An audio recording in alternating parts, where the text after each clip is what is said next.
একটা জিনিস মন থেকে বার করে দিতে হবে যে তৃণমূল কংগ্রেস আর ক্ষমতায় নেই। হ্যাঁ ঠিক। এটা মাথা থেকে বের করে দিতে হবে।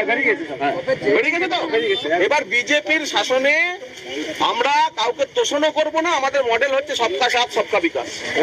কেউ বঞ্চিত হবে না, সেজন্য আমি ছুটে এসেছি। আমি বিজেপির বিধায়ক, প্রথম ছুটে এসেছি আপনাদের কাছে। হ্যাঁ, যা হয়েছে অন্যায় হয়েছে, যারা করেছে আমি ক্ষমা চাইছি।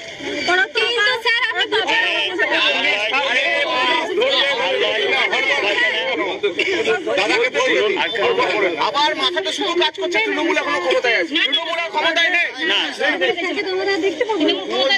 সবাই মিলে বলুন তৃণমূল কংগ্রেস বাই বাই। বলুন তৃণমূল কংগ্রেস, বলুন জোরে তৃণমূল কংগ্রেস, তৃণমূল কংগ্রেস। কথাটা শুনতে হবে দিদি ভাই। তৃণমূল যে আর নেই সেটা মাথা থেকে বের করে দিন। এবার শুনুন, বিজেপির বিধায়ক দাঁড়িয়ে আছে, আমি ছুটে এসেছি আপনাদের কাছে। আর কিচ্ছু হবে না। কেউ চাইনি, কেউ হয়নি, এরকম ঘটনা ঘটে। সাময়িক প্রতিক্রিয়ায় কোনো ঘটনা ঘটে গেছে।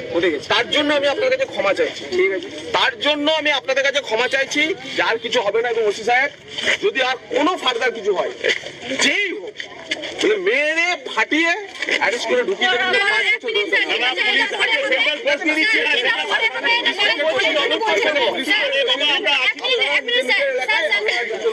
বাড়ি